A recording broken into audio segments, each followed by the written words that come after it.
episode. Christ, why do I never get this right? I never have this pulled up. I have everything else in the world pulled up. Dex, what's the guess? 209. Oh, dude, nailed it. Let's go. Nice. All right, we are back after a couple of weeks off. Well, I guess nearly a month off.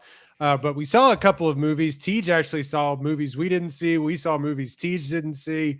But nevertheless, we're here to talk about one movie in particular, the most controversial, or maybe lack thereof, controversy movie of the calendar year so far, and probably the most popular movie. That it's gonna be the most popular movie of the year until what? The Odyssey and Dune 2 come out. Yeah. No guarantee both of those films beat it. Maybe one of them will. What do you think? Well, let's start right here. Will Michael make more money than Avengers Doomsday? They say it's tracking towards $1 billion. I have to say no, bro. I have to say no until it happens. I'm sorry. I have to say no. I don't know, Jim. Doomsday is gonna. What did the last Avengers movie make? What's our last? Is our last Avengers movie still Endgame? Because that's not really a good comparison. Yeah, and that was what 2.3 or some shit. Yeah. No, I'm gonna go. I'm with Dex. I'm gonna go with no. I don't know. I gotta Jim. say Doomsday I don't until know. we see it happen, man. Yeah, I agree. Okay. And Well, Spider-Man is for sure doing more than Michael. Man. The streets love Spider-Man. But what will this end up being? Will this end up being the fifth most highest grossing movie of the year? No, I think it'll be higher. Third? I think we're talking about third or fourth. I think Dune or The Odyssey will beat it, but I don't think both will make $1 billion. I don't think that. I feel like Dune is in danger. Like I don't know way. I don't People know are if it's psyched gonna for that make. movie. Yeah, but Dune 2 didn't make $1 billion. Dune 2 didn't make $1 billion because they released the first one right into your skull during the pandemic, and it didn't build up any anticipation for it whatsoever. People didn't see the majesty on the screen. I think statistically it's more likely that Dune 3 is not as good as Dune 2 just because of how good Dune 2 is. And if we're talking about even a little bit of a drop off, I feel like that one also doesn't get to $1 billion. Dune 2 chicks at once, you know what I'm saying? Jesus Christ. Sorry. Doing Zendaya. Oh, wow. Nobody's made that joke in 3 years, but I just had to throw it out there. Michael, 2026, PG-13, really high rating on IMDb, 7.7 on IMDb, 39% or 39 Metascore. So, and around the same on Rotten Tomatoes. The early life, of musician Michael Jackson, from the discovery of his talent as the lead of the Jackson 5 to the artist whose creative ambitions fueled a pursuit to become the biggest entertainer in the world. Directed by Antoine Fuqua, written by John Logan, stars Michael Jackson's nephew, Jafar Jackson, son of Jermaine. Correct. Yeah. Also, Nia Long, looking just fantastic as ever. Coleman Domingo, looking kind of crazy. I don't know how to. That makeup was wild on him, but because we know what he looks like, but seeing him as Joe Jackson really threw me off for a second. But and then I just want to give this kid his shout out. Giuliano Valdi as young Michael did a really good job as young Michael Jackson, and Lorenz Tate is Barry Gordy, and always also good to see Lorenz Tate getting work always, and also Miles Teller in a very outsized role. I know Tej, you have some takes on. I have a lot of takes about how a lawyer ends up in the center of this film. That's just a ridiculous plot point. I don't care what anyone says. Kendrick Sampson as Quincy Jones. I hate IMDb. It is all out of order on here. But who played his bodyguard that also had like a super outsized role? That's like the second lead of this film. Is it? Yeah, Keelan Darrell Jones plays Bill Bray, the bodyguard of Michael Jackson, who is like the emotional center of the movie. He's in every shot of this film. It's insane how much he's in this film. Anyway, so yeah, I mean, a host of other character actors play a host of other people that you know and love their music. But I think the big thing that we can all say about this, and this is, I think, part of my critique of the movie, I guess, in a way, in a roundabout way, I like all of the surviving members of the Jackson family are the executive producers of this film. It's so yeah. Anyway, notwithstanding, it's the most popular movie of all time. We got to play the box office game. $155 million budget. I don't know what it's at now. I just saw the tracking says it's going on up pace for rapidly $1 billion every day. I'll guess that they're about 650 million domestic. I'll guess that. I'm gonna go lower than that. I'm gonna go 480. Split the baby. We are at 589. 589 million worldwide. Yeah, we're getting there. They just put it back out in IMAX too. They just like it's getting there. It's going to climb its way. It has dominated all the big format, large format screens in our area. Even when Devil Wears Prada 2 came out, I mean, Devil Wears Prada doesn't demand to be seen in like IMAX, but it dominated that. They didn't even think about putting Devil Wears Prada 2 on any larger format screens. Which they don't need to. Devil Wears Prada 2, perfect plane movie. Like, we'll get into that later, but yeah, but they also like that hasn't stopped them before from being like, do you want to see the Sheep Detectives on IMAX? You know what I mean? Yeah. Do you want to see Wuthering Heights in IMAX? It's like, no. The exact right comparison, Tej. I don't know. Wuthering Heights is a beautiful gowns movie that deserves IMAX. that is true. Devil Wears Prada 2 does look like it was shot on an iPhone, but like anyway, I'm gonna tweet out the episode. I don't know where I want to start. Let's I mean, out of all of us, Dex loved the movie the most, or liked the movie the most. I love the movie the most. I guess it's technically true, but also where do you want to start? Yeah, I can start. I think the rumors are true about this movie and that there is no plot. It doesn't matter. It's not trying to teach you anything about Michael Jackson. It doesn't care if you emotionally connect with Michael or any of the characters, really. It just wants to guide you through a quick little overview of Michael Jackson's life and get you to the music. And when the music is some of the greatest music ever made, that works. That's a totally fine night at the movies, honestly. Sitting in the theater looking at very lifelike performances and recreations of the greatest songs ever written, it kind of washes over you and you find yourself really enjoying aspects of this movie. We could sit here and do the movie boy takes, which I'm sure we were about to do. I love to do that, and say this movie has nothing to say about the person Michael Jackson was. This movie is only barely sort of trying to have a character arc for the center of this biopic. It's way too soft on Michael Jackson as a person, and it's not very well written or anything like that. But also, hey man, Billie Jean goes crazy. Human Nature is one of the greatest songs I've ever heard. Bad in London Stadium went incredibly hard. Yeah, sorry. You watch Jafar Jackson and you're like, man, he's just like his uncle or whatever Michael is to him. That's his uncle, right? Yeah. You're like, damn, Joe Jackson, he sucks. Fuck him. Coleman Domingo's a scumbag. And that's really all they're going for. And then by the end, you're like, yeah, you know what? Fuck you, Joe Jackson. We made it. And that's all they're trying to do.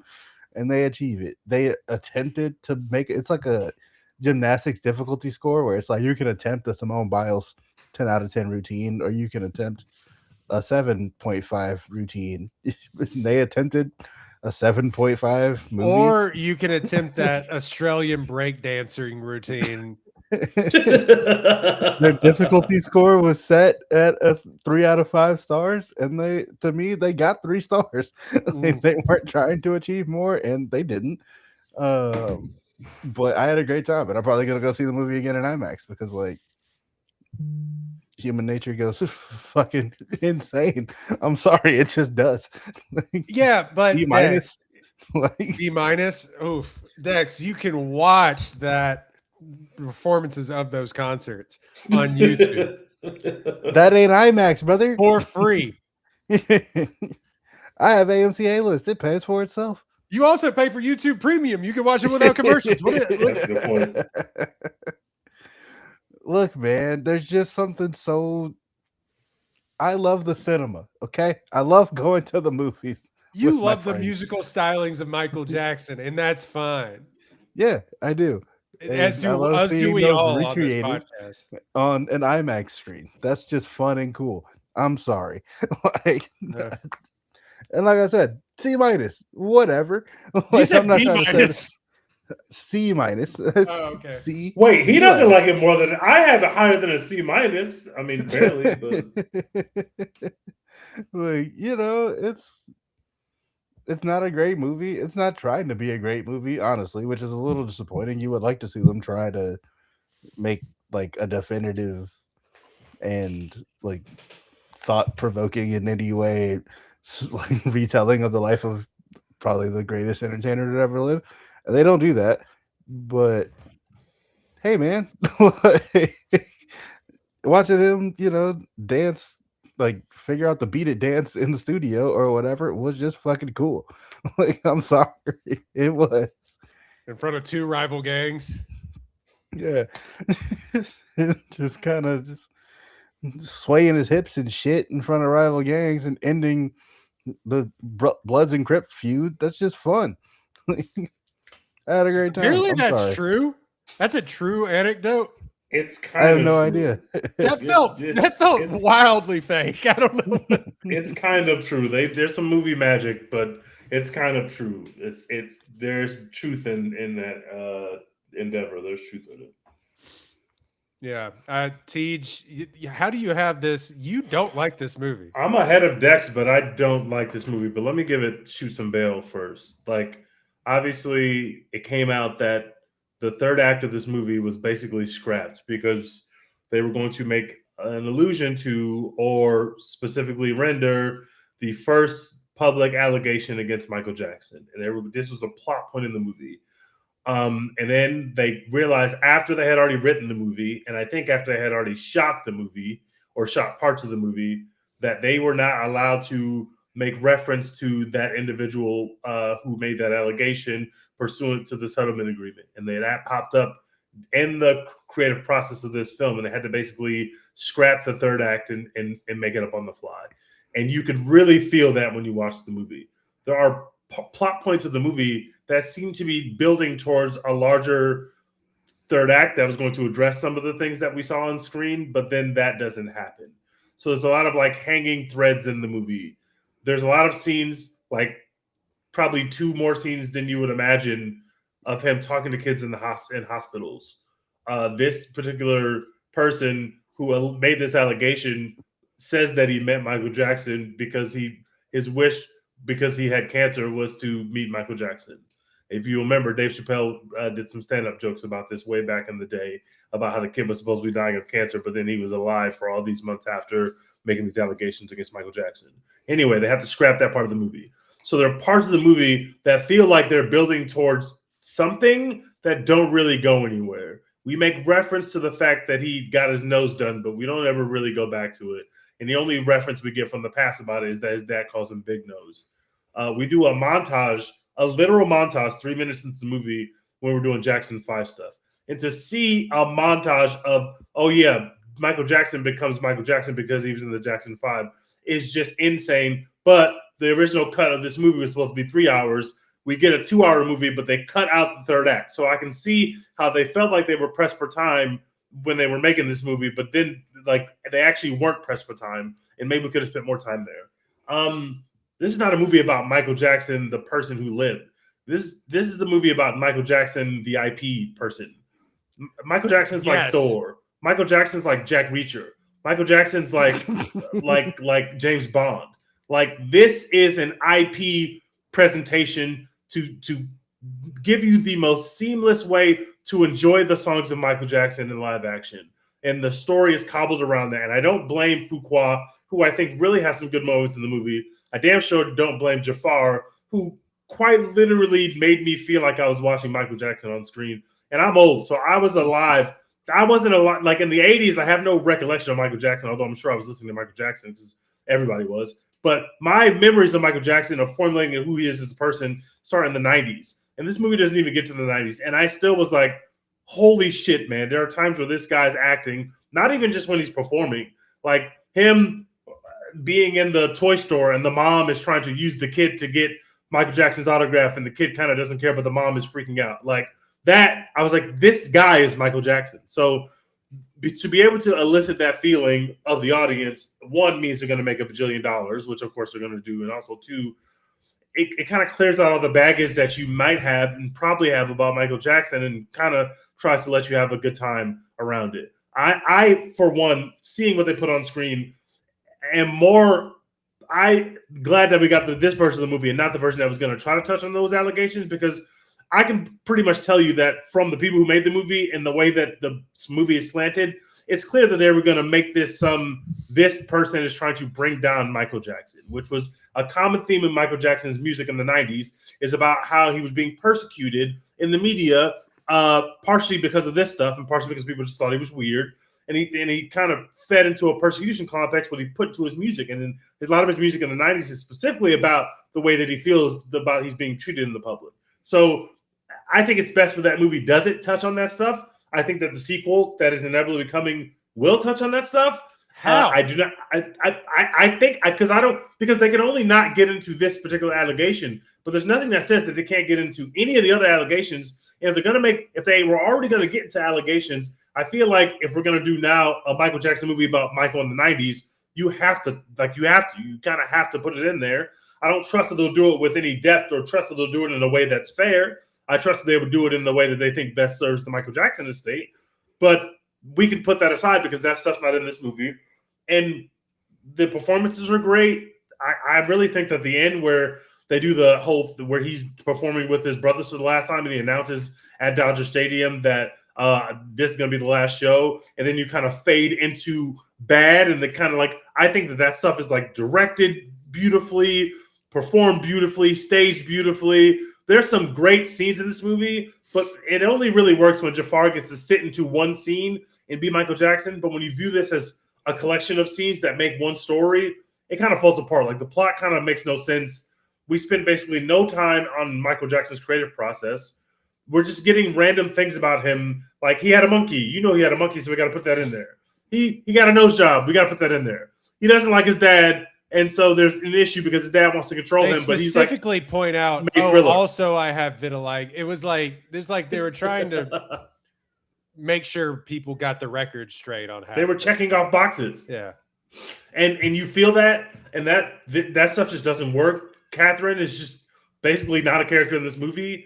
A couple of his siblings are literally not characters in this movie because like they didn't like the movie. Janet's not there. Janet is literally not there. So like it's a tough hang. You don't really get to know any of the other Jackson members, which the movie's called Michael, so I understand that.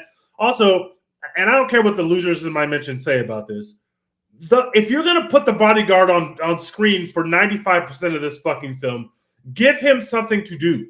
I don't have a grudge against the fact that this character is on screen and people are like, well, he really meant something to Michael Jackson. We're talking about a fucking movie. We're not talking about the life of Michael Jackson. We're talking about a movie. I'm sure that he was close to his mother. He barely talks to his fucking mother in this movie. He was close to Janet Jackson. She's not in the fucking movie. Like, it doesn't matter what his real life was like when you're trying to entertain people. And if you're going to cut all these fucking corners and tell the story of Michael Jackson, you don't have to actually put his bodyguard in every scene to make us know that this bodyguard is important to him. But if you must put this guy on screen because he's so great or this character means so much to the story, give him something to do. He's literally just standing there. He tells off Joe Jackson at the end of the movie, and then it's like, in the movie, like, this guy, and then to have the fucking lawyer, look, I'm a lawyer, and I actually have worked for the state of Michael Jackson. Like, so listen to my perspective here. Wait, what? No, wait, are you serious? Yes, but not in these capacities. I was on one case. I was on one little case. I can't talk a lot about the case, but it wasn't about any of the stuff that people know. Okay, you're burying the lead that you've worked for the estate. I have. And I got to touch the Beat It jacket and the Thriller glove. That's facts. Holy shit. Because I went to an auction. We've been doing this. We've been doing this podcast for like 6 years. This has never come up. I have very complicated feelings about Michael Jackson, as you can probably tell. Okay. But I did work for the same Michael Jackson. To have a scene where you put one of the more famous people in the movie into this character, so you already know the character is important because it's a room full of lawyers, but only one of them is played by an actor you like know by eyes, like his face. All do the Project X. Hey, that's Miles Teller. That's Miles Teller. Literally, that's Miles Teller, right? Holy shit, that's Miles Teller. This guy gets this big triumphant fucking moment. Guys, he's a lawyer. The fact that he meant a lot to Michael Jackson and he made Michael Jackson a lot of money, which is really what a lawyer's job is in that situation, doesn't have anything to do with whether people enjoy the movie or whether this is a story about the life of Michael Jackson. Having that guy, having Miles Teller play that outsize of a role in this movie, and also that lawyer being in the credits because he helped make this movie, is inherently nasty. It's just nasty. The fact that the family made it is already nasty enough. But again, this is a piece of IP. This is like Feige putting his name on the Marvel movie. You don't get mad when you see Feige's name on the Marvel movie. You know Feige was back there with some creative control, and you know these are his ideas, and this is his baby. Michael Jackson, as a piece of IP, who you can just come to the movies and have a fun time with, is a pretty fun time. I would give it a C. I didn't love it, but I really enjoyed Jafar. And I think that this is not like Jafar played Michael Jackson, who happens to be his uncle, but this is all they can do. You could convince me that Jafar has real acting chops, and I would like to see Jafar in something else. He's probably going to be, I'm sure he's in Michael Jackson 360 hell. He can't even breathe without it being related to Michael Jackson for the next probably decade. But I think that the guy's got chops. Like, and the fact that this guy wasn't even an actor, he was like a fucking golfer. That's funny. He wanted to play Tiger Woods. That's insane to me. I just think that he does a flat out incredible job. Yeah. Flat out incredible job. And I would not be surprised if this guy is not nominated for Best Actor, but I do think that when you see the odds, when we look up and see the odds, I think that he's going to be a player in the odds market in terms of being nominated for Best Actor. But obviously, it's probably going to be a very big year, so we'll see. But I think that he does that incredible job. And even though I'm not really high on this movie, if you're going to give Rami Malek an Oscar for being fucking ass in a movie that's not as fun as this movie, you might as well nominate Jafar, because that. If you're gonna give Ana de Armas a nomination for Blonde, then right, fucking Jafar Jackson for Michael is not off the table. It's not totally too far. It's not too far afield, but you caught fresh hell from those Rami Malek stands in your mention. Guys, I'm sorry, guys. He ruined a Bond movie. We all saw it happen. We literally saw it happen. I think we're more mad at that. He tried to ruin Oppenheimer, but Nolan wouldn't let him. He tried, but Nolan wouldn't let him. Thank God. Thank you, Nolan. I think we can explain it that we're more mad that Rami Malek won the Oscar over Bradley Cooper, and that's why we're actually mad. But like, it is weird that he got nominated for like a nothing. And I don't think Jafar is singing in this movie, but his by far doing a harder part, because one, the script is worse, and two, and Freddie Mercury couldn't dance like Michael Jackson. Yeah, I was gonna say too. He's dancing all over the place. It's crazy how fluid he is, because this doesn't mean anything towards the movie, but I've been seeing TikToks of people recreating the Beat It dance, and like it on TikTok, it just is awful, man. And Jafar, he's like liquid. He has it down to a point that I'm like, it's kind of freaky actually to like look at him be able to do that. So I will give the compliment to to him and him alone. I mean, like overqualified actors are actually in this movie. Yeah. I mean, Coleman and Nia Long are like doing their best with this with this thing. Miles Teller, even though like you said, he's just like he gets a credit because the actual lawyer helped get this movie made. Like he does nothing in this movie, and like they made him kind of a bitch, to be honest. Yeah, just faxing the release of Lean. Like, I just think that like I don't know. I will give it praise for like overqualified actors doing their best. Jafar gives a pretty decent performance. He's let down by it. I mean, a truly awful script. Like I cannot stress to you enough how bad this is. It's a mess. And yeah, like a whole hour. They did the Thanos will return at the end of this movie. Did y'all notice that? What? Michael, he will return? What are you talking about? That's crazy. They also made a Prince joke, which I really, really, really appreciated. I love that. Now, apparently that's a true anecdote that like he thought that songs would fall from the heavens and Prince would catch them. Like he would wake his studio crew up in the morning, like at like 4 a.m, and get them to the studio because he really thought that, which just is like they get a little bit into how, like, for lack of a better term, esoteric he was as a person, including like, well, I don't have any friends, and like just all the animals become his friends, and how much like board games and stuff he filled his room with. And you can see like they give you a little bit of like him being like kind of dumb and naive, but there's an aggressive amount of bubbles in this film, right? Like it's like a huge part in the movie where they're like, that is such a strange decision. I understand they want to appeal to kids, and I get that kids with like a CGI monkey, but what are we doing? I don't even think it's that. I think it's that the monkey is popular, and that everybody knows who the monkey is. Bubbles. Yeah, no, you're right. Like, ha ha ha. You're just like, yeah, man, that was the monkey that we saw on the news. Don't you realize that he has a monkey? And we're just like, okay. Every time Bubbles was on screen chipping out, a piece of me died. I did not like that they kept putting the CGI. They didn't even like have the gumption to do a real. Bro, not only was Bubbles fake, the other animals at Neverland were also fake. Y'all are making $170 million movie or whatever the fuck you just said, Royden. Just get a llama to be on set for a day. I don't understand why we have a CGI llama on our movie set. Like Bubbles have to actually do stuff. Like Bubbles creates Beat It, or he creates one of those songs. One of those songs, he's in the studio and Bubbles like creates the song. Bubbles plays Twister, so Bubbles got to do shit. So we got to CGI him because ain't no monkey that can make Thriller.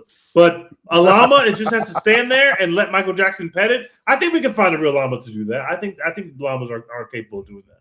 I just think that it is a hold on one second. I gotta charge my laptop. I just think that it is a quite frankly. Oh shit! Royden's shit just died. His shit literally died. Dead. That's fucking quite insane. Frankly, dead. Was there do you have a particularly favorite scene in this movie, Dex? Like the scene that really grabbed you and you were like, yeah, we're cooking now. I mean, I think the first scene that grabbed me was that first Jackson 5 performance where they're like in the like bar or wherever the fuck they are, and all the adults are like throwing coins at them because they're just fucking killing it. And you're like, oh yeah, man, this kid's fucking got it. Like whoever, I forgot what Royden said that little kid's name was who played young Michael Jackson. Like, yeah, you're like, you know what? Yeah, they're gonna fucking cook.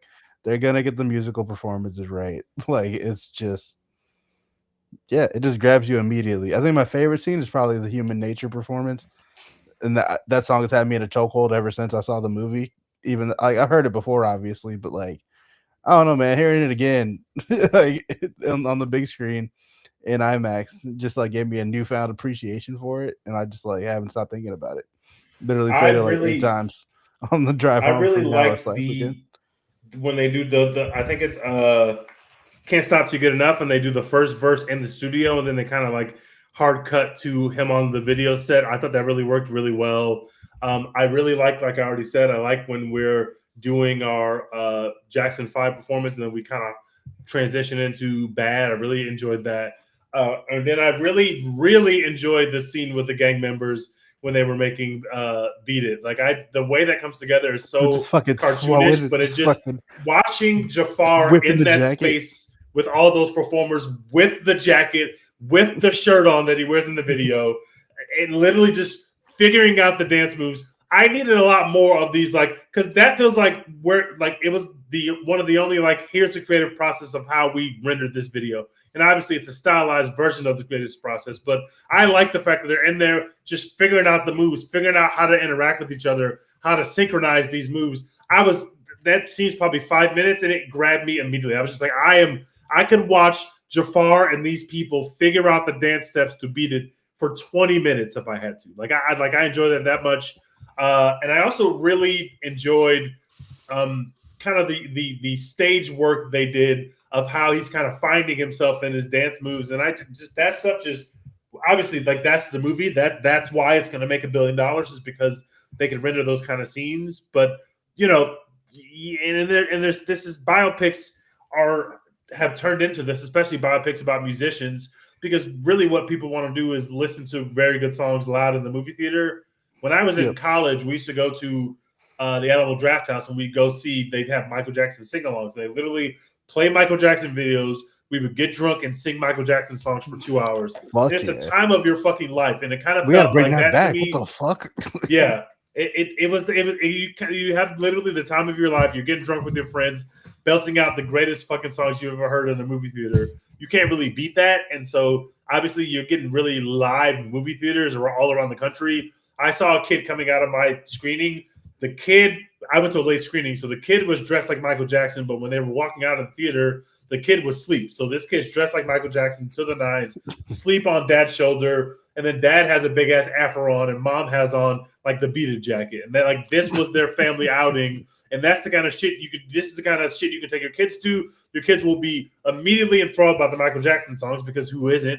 And all of a sudden now your kid's a Michael Jackson fan. And if you don't have to think about Finding Neverland and the story that those men told about what Michael Jackson did to them, you can have a very good time in the movie theater. So this is a fun time in the movie theaters, and sometimes people just want to have fun at the movie theaters, and that's why you make $1 billion. Exactly. I understand why people are like, oh, they should have done this, they should have done that, whatever. I saw some tweet that was like, the Jackson Estate messed up by doing this. They should have done this instead. I'm like, what did they mess up, brother? They're trying to make money and they're about to do it. Like, what do you Facts. like?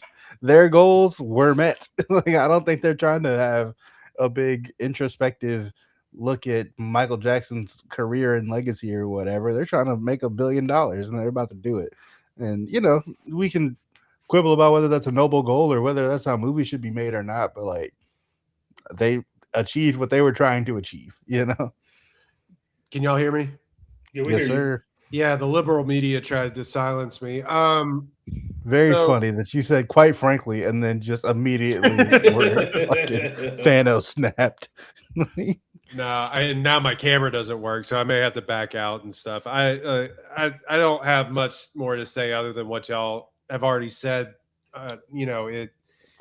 It feels more to me like Bohemian Rhapsody than it does even like a standard biopic like Walk the Line, where Walk the Line was, PG-13, but like pretty open and honest that Johnny Cash and June Carter cheated on their spouses with each other, and Johnny Cash had a major opiate problem and like speed problem, and all of this stuff, and like went to rehab and like got sober and all this stuff, and it was a pretty honest look at his life. Whereas where I balked at Bohemian Rhapsody, where it felt like the surviving members of Bohemian Rhapsody wrote a story about Freddie Mercury's life because he's the most famous member of Queen. and then also made a movie around that. And this, to me, feels like, hey, remember the Jackson 5 a little bit? Yeah. Remember when we all got back together as the Jacksons and toured around LA? And this is just part of the movie, but this is what sold me on it. There's a very final shot when, after Jafar playing Michael announces, this is our very last tour, they're our very last concert. I want to thank everybody for coming out. And I know it's nitpicky, but it hangs really, really long in the Michael Jackson biopic on every single member of the Jackson 5 in close up. Like, hey, we got to give the producers of this movie their moment. Just like with the lawyer thing, Teej, it does the exact same thing. And it just felt like, hey, we can write and talk shit about our dad because he's dead. And we can also input kind of whatever creative influences. It didn't go that far, but like enough that, hey, we were also a part of his musical stylings and upbringing and fame. It's also there. It's not the most outsized part of it, but it feels so contrived in a way. And like you said, Teej, IP driven, that it is gross. It is like, somebody put it as like the best song. I sent y'all the review, and it was like, man, the best songs you've ever heard in the most nothing movie that you've ever seen. Or what was the exact review? The push and pull factor of the most generic music biopic formula that continues to plague the 21st century, and the best songs you have ever heard in your life. That's exactly my review for Bohemian Rhapsody. So I'm glad you made that comparison. That's literally exactly my review. And I'm just like, fuck, man. I love I own the Thriller album on vinyl. My mom showed me this music when I was some of the first music that I remember listening to.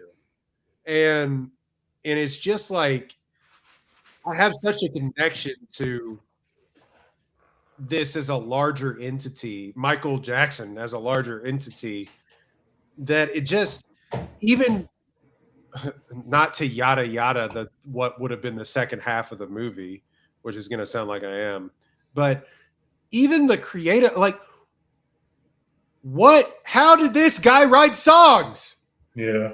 Like, how did he come up with the Thriller album? It shows him like putting postcards on like windows, on like the studio windows, and be like, that sounds cool. Or wait, as he sees one news clip about the Crips and the Bloods, and he's like, that's what I need to write a song about. And maybe that's apocryphal, but there's just nothing else going on with like how he wrote the greatest album of all time. Bubbles wrote it, bro. I will say, in the defense of the movie creators, if you knew how the greatest songs of all time were written, wouldn't you just write the greatest songs of all time? Like, they don't know. Simply wouldn't have Tito wrote the greatest songs of all time? Yeah, like if you knew how he was doing that shit, wouldn't you just done it? Like, they don't know. Isn't Quincy Jones still alive? Dex acts as genie for more wishes. Dex is like, no, I'm not going to make wishes. I'm just going to keep asking for more wishes. I don't know, man. This is a D+. I don't. I'm going to see it again, and I'm going to have fun. But I realize I just cannot divorce my feelings about Michael Jackson from the movie Michael, and like having him have multiple moments where he's talking to kids in the hospital, having him. Well, they hang on one shot like really long and have the bodyguard look at him sideways a little bit. Did you notice that? Yes. I also, having him say, no, I don't want any painkillers. I don't like medicine. I just feel like there's just like, they're correcting the record on a lot of stuff. They're literally correcting the record. And I do agree with Royden that it is gross. It's not surprising. And they are by far not the first people we've seen try to sanitize the the figurehead of their movie and their biopic, but it just still feels so gross because every interaction Michael Jackson has with kids in this movie feels like it's supposed to make me feel one way, but there's a perfectly rational way that you could view the same interaction and feel the exact opposite way, that these are predatory in nature and this is nasty given how we know or think that he might have been acting in his real life, and to have the boldness to render him talking to kids in any respect at all in the movie is just insane, but also like that's what you do when you are trying to control the narrative and you're trying to clear up any stink that might be on the IP so you can make money for the next 200 years. So it's not surprising, but it is a little nasty to see happen in real time. I won't say that I didn't feel a bit queasy about it. Not the first nor the last artist biopic that we're gonna get where somebody's like, well, actually, and you're just and so I don't know. I mean, isn't that kind of how it works though? Like, it's like, yeah, people get to people get to write their own stories. That's what it comes down to now in Hollywood. We're never, ever, ever going to get the biopic, the unsanctioned biopic or unsanctioned biography of an artist ever again. Never, especially an artist as big as Michael Jackson, because there's just too much power behind their name, and they like Finding Neverland is literally, you can't even find it in America. You got to go on the black market to find a documentary that somebody made about him. Like, there are people who are working around the clock to make sure that certain viewpoints are silenced about powerful people, not just Michael Jackson, not just dead people. And so if you're going to get a biopic about someone, I think we can only make great biopics, and I'm using great specifically, about people who are dead and about people whose estates are not about to go crazy. Oppenheimer is amazing specifically because the family of Oppenheimers didn't make it. If the family of Oppenheimers were all the producers on the fucking film, it's going to be a much different movie. It's going to be actually, he never wanted to build the bomb in the first place. Yeah. He was actually forced to build the bomb. It's actually the last thing he didn't want to do. Like, it can just be nasty. And who could blame him? If we all had the opportunity to make a biopic about us and people were dumb enough to go watch it, fuck yes, I'm gonna be getting my shit off. Yeah, I'm gonna be spitting game to Halle Berry, and Halle Berry's gonna be winking at me like I'm gonna be acting crazy out here. My biopic's gonna look like it's gonna look insane. I'm like, this is not who Tej was. I was alive at that time. Halle Berry would have never given this dweeb at the time of day, but not if I'm making the biopic. I'm hitting every shot. I'm gonna drop 37 points a quarter in my own biopic if you let me write it. So I don't blame anyone. Always wanted to play Roy Ogletree in his biopic. He's always said that. He's 20 years older. That doesn't matter. No, for a concert film, I think this goes really hard. Like I said, the bad scene at the very end is unbelievable. Man, it's unbelievably good. But watching him do the moonwalk at Motown 25, you're just like, I've seen that moment a million times, and I'm still like, fuck yeah, this is awesome. He's about to do it. Like, you know. Wait, is it bad at Motown 25 and then no, it's Billie Jean at Motown 25. Yeah, Motown 25 is when he first does the moonwalk on TV or whatever. Mm-hmm. Okay. Yeah, I mean, it's just I mean, this is a guy. Now here's a guy. Here's a guy. This is a guy that people were literally, he's the most famous. There's an argument that he's the most famous person ever. Yeah. Other than Jesus. Right. And I just think that there is more to be said, even if the family's involved and you don't want to go into his warts, obviously, that or questions that a lot of people have about him. You just don't dive deep into the creative process. And I find that to be a cardinal sin of this movie. And they want to do the awards heavy. This guy had a lot of trauma. His dad beat the shit out of him, which we've known for a long time. But it felt like they really only did that. Like, what if Joe Jackson was still alive? Like, what would this movie be? He would have been putting Michael in timeout instead of beating him. Right. I feel like if Joe Jackson was still alive, but Michael wasn't, then they would have just kept the beating in there. Like, if Michael was still alive, maybe he's still scared of Joe Jackson in his old age, but yeah, with him dead and all the money dried up, they're like, you know what, fuck it. I'm like that is one of the most fascinating things ever. Like this man made Thriller, like literally made Thriller, and you telling me that I'm coming off this shit? I just made fucking Thriller, and you want me to go on tour with Marlon Jackson and Right. Jermaine Jackson? You want me to go share We the do stage this as a family, with brother. y'all? What? The fact that they got Michael Jackson on that stage at all is a miracle, because what the fuck do you mean? And then you're gonna try to make it a world tour and add 100 more shows? No, bro. This ends right now. I made Thriller. Have you not turned on your radio in the last, I don't know, It's all year? they're playing. You think I want to fucking have these bums behind me? No disrespect. These guys can't fucking wipe these. I'm Michael Jackson. I made Thriller. I should be on stage by myself like Kanye. In the whole stadium, is the only thing you can see in the middle of the stage is me. Why would I want Jermaine Jackson behind me? Ever. Why would I want that? Man? Come on, Because man. fucking Don King said so. Fuck out of here. Because Don King said so. Mike That's Epps, just wild insane that Mike that's a Epps real thing. appearance. Yeah, I don't. I respect that they tried to center the movie around like, this guy just like taking his career into his own hands, getting out of his father's fucking death grip or whatever. That's a decent way to center a Michael Jackson movie to me. They just should have spent more time on it and been more direct about like that's what this movie is about, instead of just kind of loosely bolting that to like we're gonna just show you some concerts. But that's not a bad idea for making a Michael Jackson movie.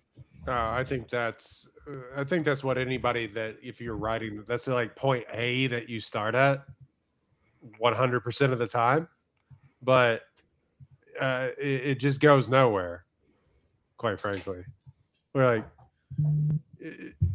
I don't know. I mean, it goes to him telling the world, like, I'm done with this family. This is our last tour. Like, the biggest star in That is the a thing that world really on happened. stage. And like, yeah, we're done with this shit. Like, And it's it about happened me at Dodger now. Stadium, like they rendered it. Like that's a thing that happened. Sorry, I'm trying to get my camera to work. Y'all vamp a little bit. This movie, it's a fun time. I don't know if I'm gonna go see it in IMAX again, but I'm sure that I'll watch it again. And it's a perfectly fine movie, and it's not gonna look weird when it's on the end of the year list for biggest grossing movies, or if we get a Jafar Oscar run, or if we get some.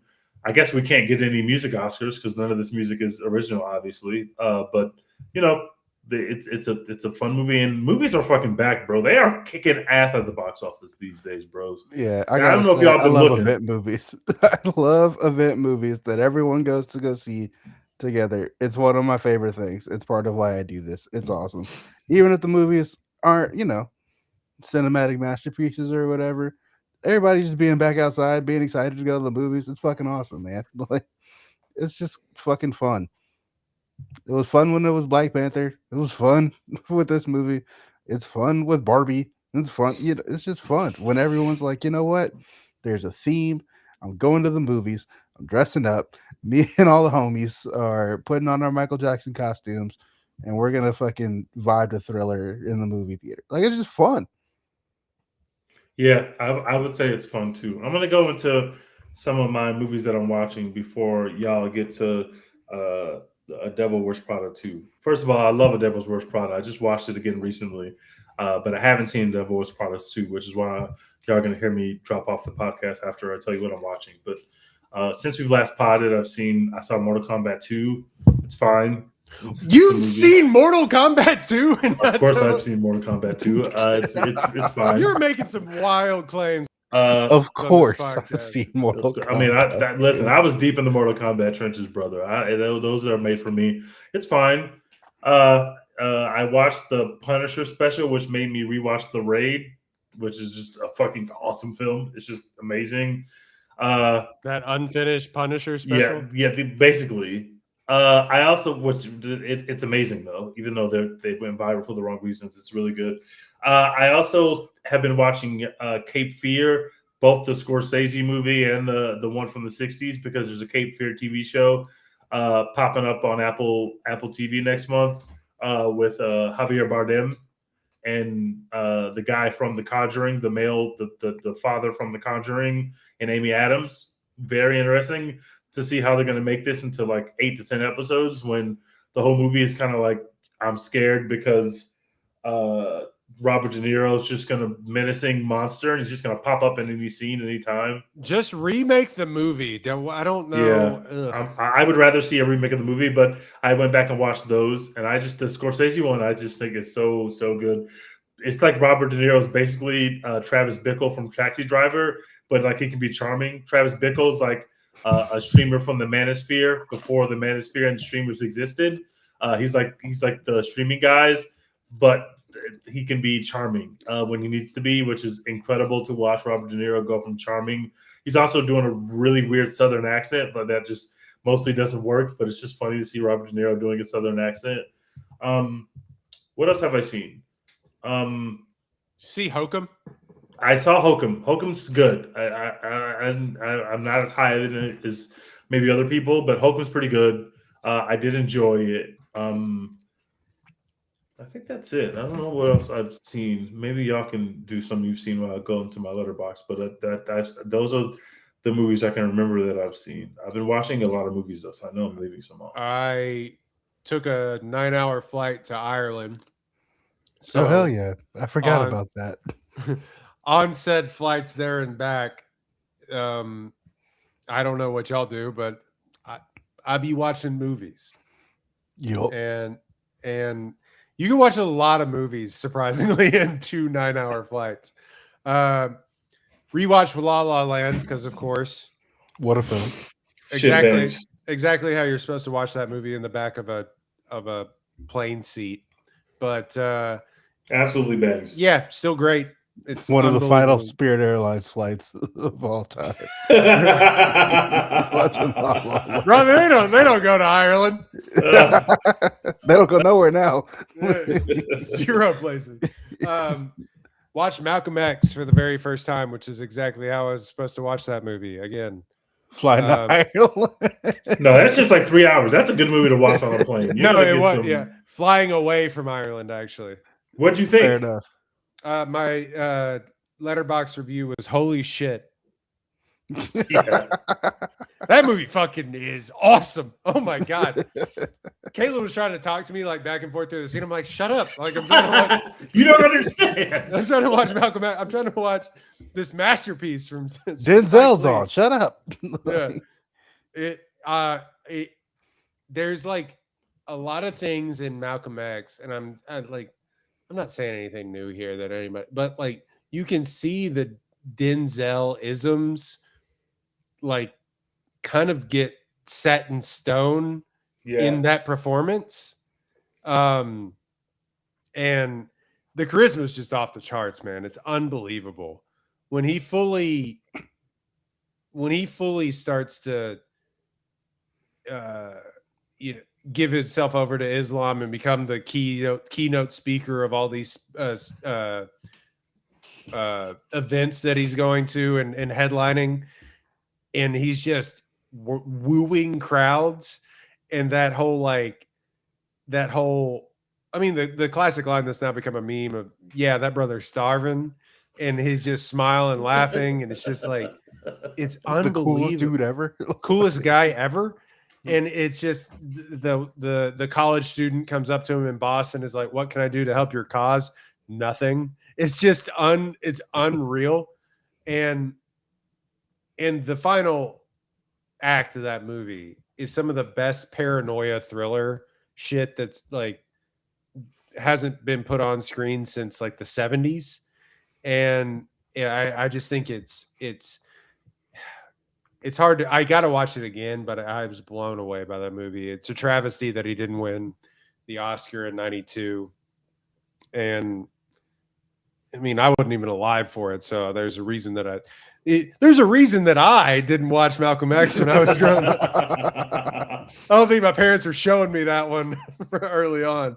It's phenomenal, man. It's Spike at the peak of his powers. Denzel. I mean, Denzel's kind of been at the peak of his powers for like 35 years, but it's Denzel at the peak of his powers. This is insane. I think it's his apex completely. Just to be completely honest, which is weird to like do the rewatchables conversation on this podcast, but it's like he's building and building and building, and then he has the biggest role that he'll ever have, and he hits like a 5-run home run. I don't know how you do it, but no one's ever been cooler. That's the motherfucking GOAT. I don't care what you say. Like, I just had that conversation earlier about how cool Denzel looked in The Equalizer 3, even though it's not that good of a movie. Like Denzel in Italy just talking to Italian women. It's like the coolest man to literally ever exist, dude. Like he the way that he performs cool is unlike anybody else. I'm talking to Will Smith, I'm talking to De Niro's, I'm talking about anybody who you have ever seen look cool on screen. Denzel is the peak of the coolness, and he did it in like 25 films. He continued to keep doing it. It's just insane what he's able to accomplish. I almost rewatched Macbeth the other night. Man, that shit goes crazy. Shakespeare's never been that swaggy in his performing Shakespeare shouldn't be that have that much swag associated to it, but it does when Denzel reads the script. It just does. A bunch of other movies that I watched really quickly. To go from one movie to the other movie, it was like Whiplash, but I was just like coming back. I had to stay awake, so I was just cranking them out. Roof Man with Channing Tatum. Oh, how was that? You know what? Got around to it. Really good. Like the perfect 3.5, maybe 4-star movie, but it's like you think it's going to be one thing based on the trailers, and it's just not that. It has way more soul and way more. It's just a really well crafted movie and story, which we don't get enough of. And you can watch it at home and have a good time, but I think I really should have watched it in the theaters. It's like, it reminds me a little bit of Soderbergh, a little bit, but it's just a really well crafted, and Tatum's really good in it. I just think it works really well. Bradley Cooper, Is This Thing On? Yeah, I still need to watch that. Last time I was on a plane, I was like, I had my finger hovering over that one. I was like, no, I need to wait until I'm in the right headspace to watch this movie. Well crafted film, well made. It just, I don't care.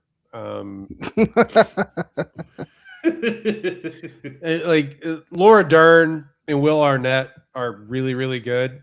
The rest of it is just like, we've seen the story before, kind of like the conceit of the movie you've seen before, but the mechanism for how they get there is different. But that a great movie doesn't make, and they're all kind of basing it on that conceit.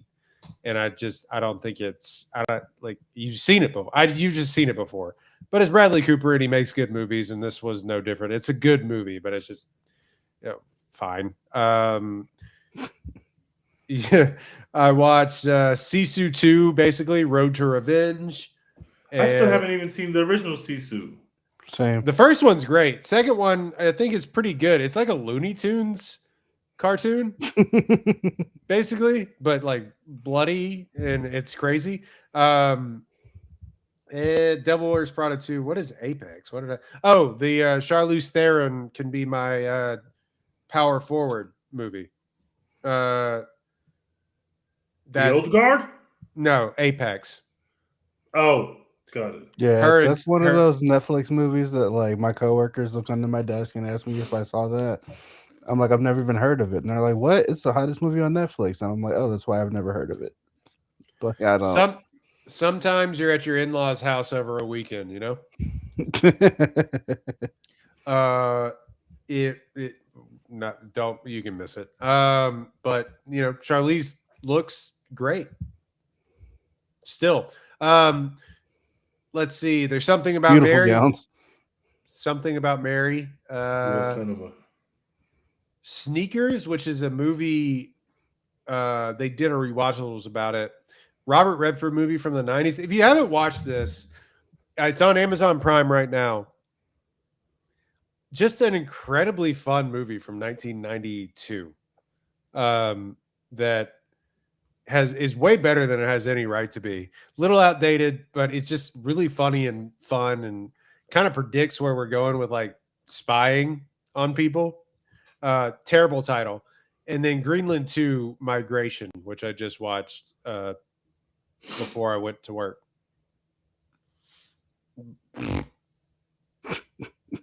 Anyway, Dex, what are you watching? Since we last spoke, I think this is since we last spoke.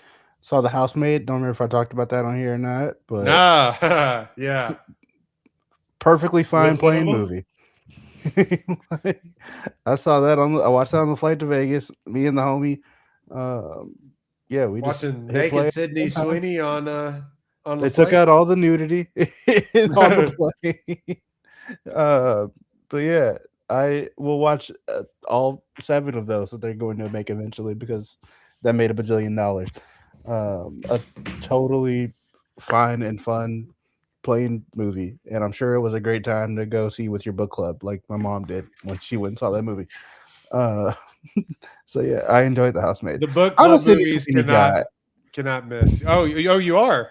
I'm a Sydney Sweeney guy, man. As an actress, I know that everyone's down on her and everyone's trying to get her out of the paint. Sydney Sweeney's got it, man. All right, everyone just has to accept this. I know we don't want this to be true. Brother. I know that she's a terrible person, but the kid's got it. All right, there's a reason she got this far. Every minute she spends with Sam Levinson is just putting stink on her name out there, bro. What the fuck is going on You didn't like the boob ASMR from No, I don't know what the fuck that lady is doing over there. Sam's doing some weird shit on that show, but also Sam is cooking. I'm sorry, guys. I'm sorry, Sam. They've got me back, brother. But I'm having a good time, Sam. I'm sorry. I'm so sorry to everyone involved. I'm having an incredible time with Rue and Alamo. I'm having an incredible time with Maddie. I am the #1 Maddie fan in America. Just keep going. I don't know what the fuck Nate Jacobs is doing. I don't Can give we a fuck kill what Nate? Cassie's doing. Can we kill Nate? Like, what are we doing? Let's just kill him with hammers. Like, what are we doing with that part of the storyline? But otherwise, I'm having a good time with Rue and Alamo. Turn that up. Well, yeah. I've also been watching Euphoria, as you can tell. I'm locked in every week now. We're back. Unfortunately, I wish we weren't back, but we're back. I saw The Killing of a Sacred Deer for the first time. I had never seen that before. Hell yeah. Real goddamn cinema. All of Yorgos. So I'm making my way through. Somebody tweeted the other day that Kinds of Kindness is the first movie to just not exist. Right. No one talks about it. Hey, but the first 2 acts of Kinds of Kindness are really fun. That third act is way, even for me, I was like, "What, Yorgos? What is happening right now, bro?" I'll take your word for it. I still hadn't seen that shit. Those first 2 are pretty fun. It seems like everyone who saw it was just like, "What the fuck?" And then nobody wants to talk about it ever again. Literally, like there wasn't even a discussion about a discussion. There was just like, okay, it's a legitimately insane movie, but I had fun for 2 acts. I did. Killing of a Sacred Deer rocks. Barry Keoghan, yeah, he's a little weirdo, and that's perfect for him.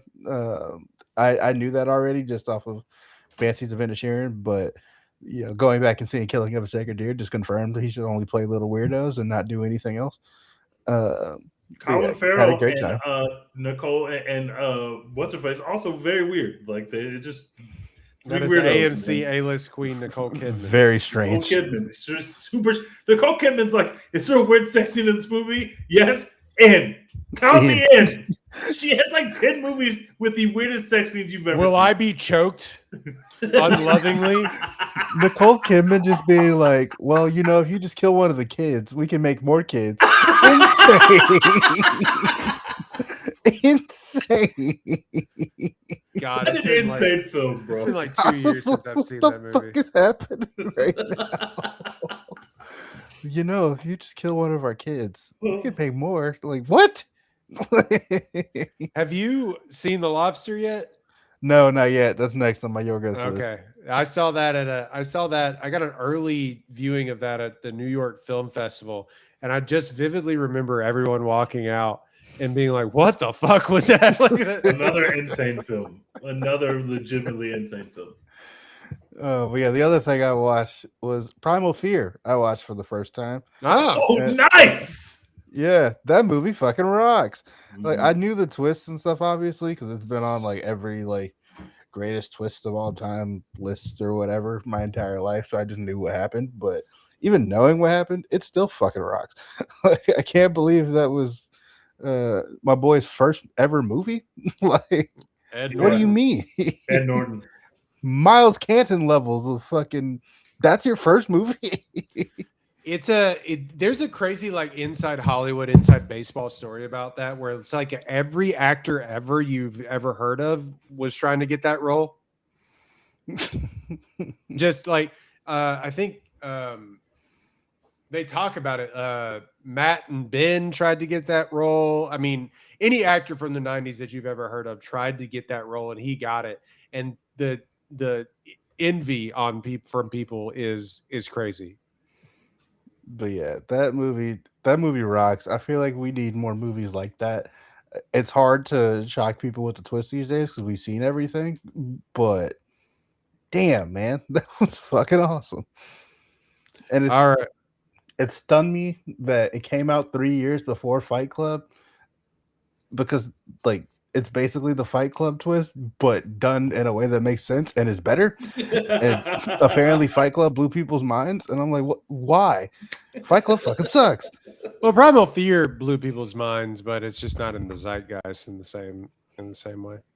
Yeah, true. Um, I just want you to wanna- find a Fight Club, really. You're right. I think that came back to theaters or is coming back to theaters, right? I will not be there. Hey, did you guys know that capitalism is bad? We should just like focus on other things other than capitalism and also beat the shit out of each other. That's what we should do. You know what? The But way actually, things are not each going, other. Just me. you know, the way things are going right now, guys. I think we got to start a fight club. Honestly. Seems to be the only way. All right. Do you want to talk about Two Devil, Two Prada? Let's do it. All I right. would join the fight club if someone let me fight Chud the Builder. If they let me fight him, I would join the fight club. I would join that. Fuck that guy. Who? Okay. Yeah, you don't want to know. Trust me. If you don't know who that is, don't look it up. Don't do any further research. Your life will be better that way. This is the first time I'm Fortunately, not it online. already doesn't matter. Facts. Literally, the story is already over. The story has ended. It's a story that is over now. Thank God. Praying for the victim who was hurt. Anyway, y'all have fun. I can't wait to listen to this after I watch Two Devil, Two Prada. Turn that up. Devil, Two Prada, the streets. All right. Bye, Teach. Bye, Teach. Later, bros. All right. We will take a quick timeout here for like 2 seconds. Sorry. Cool. And we'll come back.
All right. We are back like we never left. Talking Devil Wears Prada 2, The Devil Wears Prada 2. Maybe the second most popular movie of the year. Man, it's I knew it was gonna do well at the box office, but I didn't expect it to like do what it has turned into. I didn't realize that Devil Wears Prada was that hot in the streets. I kind of did. It goes along the same lines, and this is going to sound, I guess, sexist in a way, but it goes along the same lines of like the book club movies. Mhm. The women want to see movies too. You know what I mean? Like, Yeah. and if you give them something to go to the theaters to, like, this is almost an event movie. The first movie was very popular, but it caught the exact right time of DVDs. And then it had this second life in streaming. But I remember my sister had this DVD. I'm pretty sure we had this DVD on our own outside of my sister having it in like college. It played on TBS and TNT all the time. Like it just has remained in the zeitgeist. And not for nothing, all these people are still famous. Yeah. Like the four main characters of this movie. And in fact, Emily Blunt is 10 times more famous than she was when she got this movie. And, you know, Meryl Streep, quickly approaching 80, has somehow had this second life to her career with the Mamma Mia movies, several more Oscar nominations. She's on her like third or fourth life at this point in her career. You know, Anne Hathaway has come back sort of in a big way after you know, the mid 2000s, like, and then into 2010s being, did she win the Oscar for Les Mis? Yeah, she won. So she wins an Oscar. I think she like takes a break, has kids, but has come back in a real way in her 40s and like has these streaming movies that are big hits, and people like almost member buries her, like, even though she's been doing it since she was like 19. And then Emily Blunt and Stanley Tucci have really only gone like this. And so it has just become this artifact of a time gone by. You know what I mean? And not for nothing, Anne Hathaway is probably one of the most famous like white actresses amongst black people for reasons I'm not really sure of. But like, yeah, black people love Anne Hathaway. Like, I don't know what it is. She just has that motion in the community. Unproblematic. Yeah, unproblematic. Black people love Anne Hathaway. It's so random. That's interesting. It's like the Haley Williams, the Haley Williams effect. Yeah, she's just one of those actresses who crossed over and just never left. Interesting. Even though she doesn't do anything that's like, I'm pandering to black people. Black people just like her.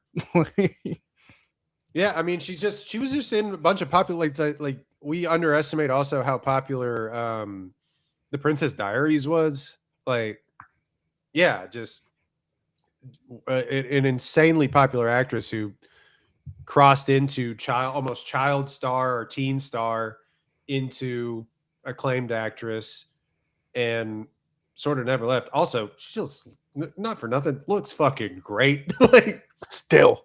Yeah.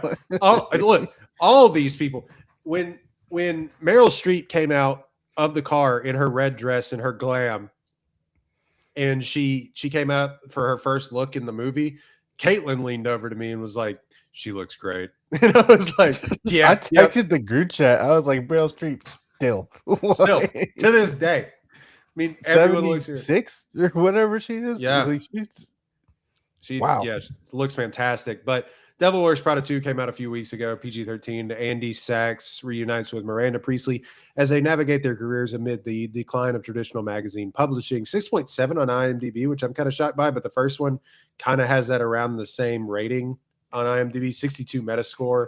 Critics kind of liked it. I think a 78% on Rotten Tomatoes, which I believe might be higher than the first one. Yeah, it's like right in that ballpark. I think it's like a 75, 74, something like that. Yeah. Directed by the same guy that I believe directed the first one, David Frankel. Written by Eileen Brosh McKenna and Lauren Weisberger. Stars everyone you know: Meryl Streep, Anne Hathaway, Emily Blunt, Stanley Tucci. Kenneth Branagh in here for a nothing like role. Shout out to him getting the check. Justin Theroux, Lucy Liu makes an also still. BJ Novak, Tracy Thomas is back, and Patrick Brommel makes an appearance, as well as the love interest Caleb Heron, a famous comedian and I guess, for lack of a better term, TikTok guy, podcast host that you would know. And Helen J. Sheen plays the other pivotal role, I believe, in this as well. Also, the most famous models and influencers and fashion people, and also including, just a big spoiler alert, it's been out for a bit, Lady Gaga makes an appearance. Lady Gaga, Carl Anthony Towns. Yeah, sorry. A Bush sister is in here. They just got everybody. They were like, "Fuck it! Like, do you want to be in Devil Wears Prada too?" And everyone was like, "Yes." Yeah, actually, which is I've heard is very funny, because the first movie was almost made as this sort of like the fashion industry did not want to like work with this movie. And they had a hard time sort of making it in that way. This one, they're like, yeah, of course, everyone, we have the participation of everyone, including Prada, in this movie. So, Emily works at Dior, and it's like, yeah, of course, they're gonna let them do that. Yeah. This movie is awesome, man. Like, it's not made $39 million off of $100 million budget, which is probably more than that. Like, each one of these actresses and each one of the actresses got, I think, like 12 million to make the movie, and Tucci got like 7 million to make the movie or something like that. So yeah, it's kind of in a weird space, because like the first movie really just hangs on Meryl Streep doing a literal Academy Award winning performance and being just like the most captivating fucking villain that's not really a villain that you've ever seen, because she's Cruella de Vil. Yeah, and they're just letting her cook, and like they're building the movie around her cooking. But this movie doesn't really have a performance like that. This one is a little more story driven, which it works. I like the things that they're trying to do to talk about like the modern news and journalism and things like that, and modern fashion, and how those things have kind of had to change and like have fallen off over the last 20 years, or had to rebuild themselves around being content or whatever. I think that all works. I think the Jeff Bezos of it all, like, that works. And shocking. His wife just like giving all his money away and just like, shit like that. Yeah, that works. I just feel like they nailed it. They did exactly what they were supposed to do. They weren't trying to do too much. They did just enough to, show that they understand these issues and like the things that are going on in modern society, and still have fun with it being, hey, you remember Meryl Streep, and do you remember Emily Blunt being the worst? Do you remember Anne Hathaway being like this plucky go lucky like fucking hopium person? It works. I'm still loving it. B+. I had a great time. Yeah, I'm around the same thing. It's like the perfect 3.5 star, 4-star movie in that way. But you mentioned that, and the like them taking on the state of modern journalism, quote unquote, or the state of modern even like magazine or media writing. You're like the last person in the world that subscribes to actual magazines. Shout out to Vanity Fair. And I told Caitlin that, and she was like, "What?" But it is interesting for a legacy sequel in this way to not. It doesn't full tilt into it, but it takes a chance into like being like, hey, the world's kind of shitty now with like the way things work with this stuff. Yeah, things suck, actually. Yeah, and they kind of, for a movie that's supposed to make you feel good, and it does in the end, it really leans into like the saving grace at the end of this movie is that another billionaire bought their product. You know what I mean? Yeah. So like it does take a chance in a way that I don't think many other legacy sequels do. Now, I'm not saying that this is The Godfather 2, but I'm just saying like it really goes into a way that you maybe wouldn't expect from something like this when they're obviously trying to make money 20 years later. But it takes a chance with the story, I think, in a really um I felt narratively fulfilling way, if that makes any sense. Yeah, it's I hate to, every movie is about the election still. Right. But this feels a very Biden era movie. Like, which is very refreshing while Donald Trump is trying to end the world. Uh, Right. yeah, everything about this is like just screams Biden era. Like, yeah, we've got a nice billionaire now. So we're Right. saved. The only Like, ethical billionaires are women. yeah. She's gonna save us from this bullshit. Like, she's here, thank God. But yeah, I am a sucker for that. So it worked. I'm sorry. Yeah, I don't have much other to say. It was interesting to see Anne Hathaway, who is sort of she's obviously she's older now, but she kind of like falls back into that bubbly character that we knew her from 20 years ago, that she Mhm. did in several movies, including The Devil Wears Prada, where that sort of like overqualified, but also uh, not for lack of a better term, almost like ditzy, bubbly character that we knew her. She like falls right back into that as a 40-year-old. And I found that really interesting. I think there is much more Miranda Priestley delivering like exposition in this Mhm. movie than there was in the past, where she was this sort of Darth Vader like or otherworld. In the first movie, they kind of give her a moment of humanity when she gets a divorce, and you see that that it is kind of a facade with her a little bit, and she is a human, but they make her much more human in this movie, which I Yeah. found kind of interesting. And I don't know where I stand with that. Maybe why I deduct points where you got to let Meryl Streep cook and give her more to do in this movie than you did in the last one almost.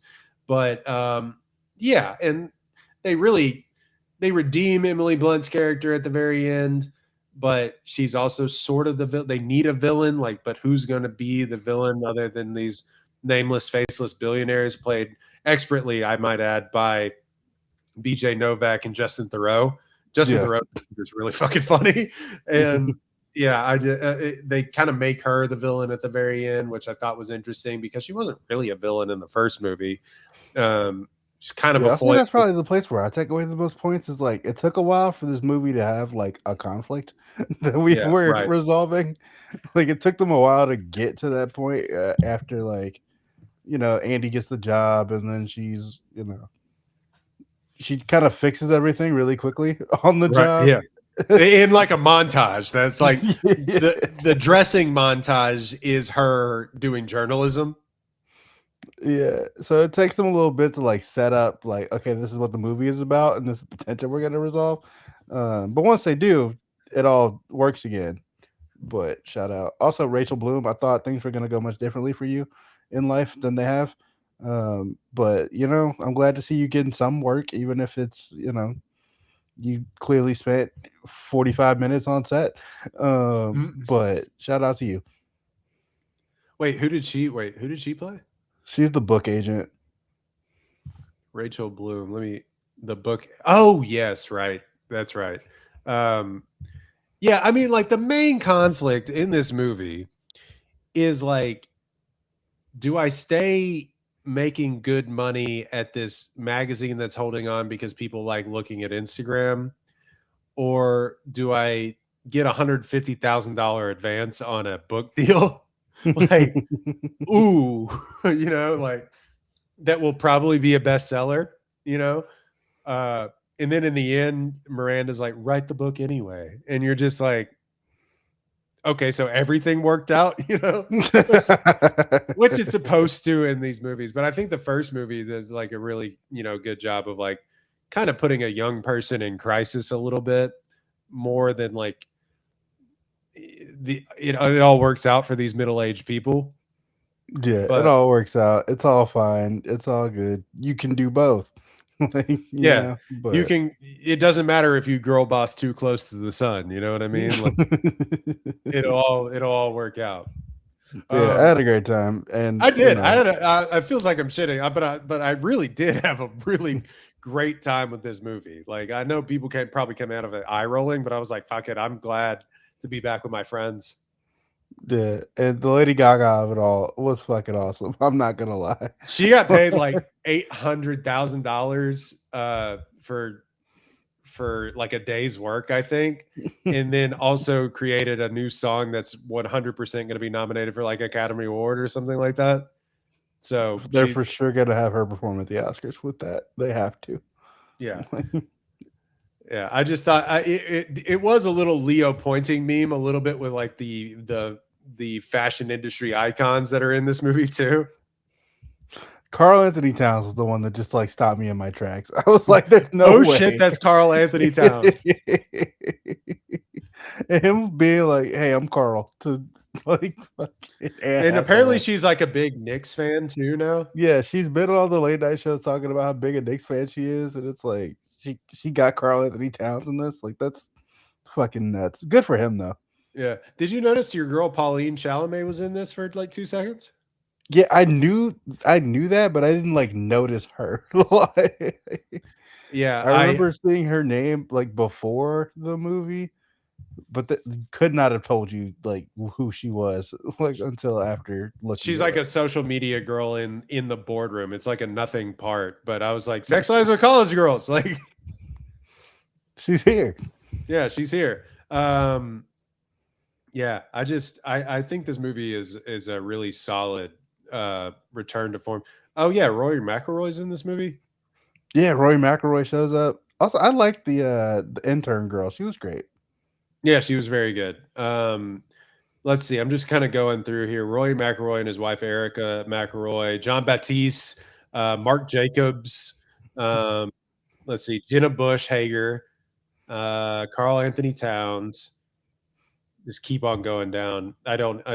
Ciara makes an appearance. Oh yeah, there's just so many people in here. It's great. Naomi Campbell. Yeah. Anyway, just keep on going on. It's much better when the Leo pointing meme is about like celebrities making cameos and not like, oh, Pepsi ad, oh, Audi ad, like the Which Chevy this- Blaze. Which this has, by the way, but for luxury brands. Yeah. Yeah. I did want to know because you have like a massive Kenneth Branagh stock. Why was he here? to tell Miranda she's not a bad person? I mean, if you can be Meryl Streep's love interest in a movie, you got to do it. Yeah, I guess so. Yeah. We love Kenneth Branagh on this podcast, but I just found that funny. He was like, he's like way overqualified. Way overqualified for this, but you know, somebody's got to do it. Yeah. Anyway, make a third one. Fuck it. I don't care. Like, I will watch them all. I don't care. Space them out a little bit. All right, don't make another one next year, but come back to me in 5 years. Yeah, somebody in our chat was asking, is it worth, is Devil Wears Prada 2 worth watching? Hell yes, absolutely. Yeah, like, absolutely watch it. Like not for nothing other than you're gonna like have fun with your favorites again. If you like the first one, I don't know why you wouldn't watch this one. Yeah, I haven't heard anything from anyone who was like, I love the first movie and hate this one or whatever. Everyone seems to like it, like that I've talked to at least. Yeah, me too. Also an event movie. The girls were out watching this movie. Yep. I love event movies. They're just so much fucking fun. What is the next one we have coming out? I mean, I guess for some people, Mortal Kombat 2 is an event, but yeah, whatever. I cannot believe Tej watched that instead of Devil Wears Prada. Yeah, what is the next one? Oof. Billie Eilish. That's already out. Yeah, I will be going to see I Love Boosters for sure. Obsession. People are gonna like really go see that horror movie. Apparently, it's like getting massive pub online. Yeah, The I sheet realize I'm detectors, too like, forgiving too forgiving. because I said I'm going to go see I Love Boosters for sure. What's his name? Boots put out like one of the fucking worst movies I've ever seen, and I'm just immediately going to forgive him and watch his next one. Sorry to bother you, fucking sucks. He just stopped making a movie. It Yeah. was like, you know what? I'm gonna just make horse dick jokes instead. It's a Mandalorian and Grogu. Boo. Guys, that movie, it looks like shit. Yeah, sneaky flop potential. No, it's already tracking. People, it's going to be like the worst tracking Star Wars movie ever. Okay, great. Because I feel like nobody gives a fuck about this movie. No, not being talked about. Nobody's like, I gotta see Mandalorian and Grogu On the big screen. Because why? Why? You force fed it to us in our homes for the last 3 years. Like, I don't like, or not 3 years, 6 years. Like, Yeah, it's I 3 don't, seasons over 6 years. I couldn't even be bothered to watch season 3. I don't give a fuck. I I've don't not care. seen it. I will see it in the theater. We'll see it We'll because see it. it's a Star War. You have to see a Star War in the theater. And I have AMC A-list. You get 4 movies a week, and if you see 2 movies in a month, it pays for itself. Right. One of those will be a Mandalorian. I don't care. I'm doing man. it out of obligation at this point. Like, Noah asked us to, so we have to go. yeah. All right. That has been a One Take Podcast, episode 209. Michael and Two Devil, Two Prada. Download, like, rate, subscribe to the podcast. We really appreciate it. The YouTube channel at One Take Pod. Dex, what are we doing? East of Eden? Hashtag support Florence Pugh. We have never been more back. East of Eden, even though it's on Netflix, I will still be there for Florence Pugh. We just got cast in The Midnight Library, which I went and bought the book. You got it. I'm gonna go read that shit because Florence Pugh is making this into a movie. I think she's like also producing it and starring in it. That's another book talk book. That's gonna go gangbusters, by the way, at the theater. Doom 3. We've got fucking Avengers Doomsday. We've never been more up. This is the moment we've been working for. 6 years ago, we told y'all to start supporting Florence Pugh, and it's for times like this. We knew they were coming. She's done miracles on me. That's all I'll say. All right. Hashtag supports Florence Pugh, and we are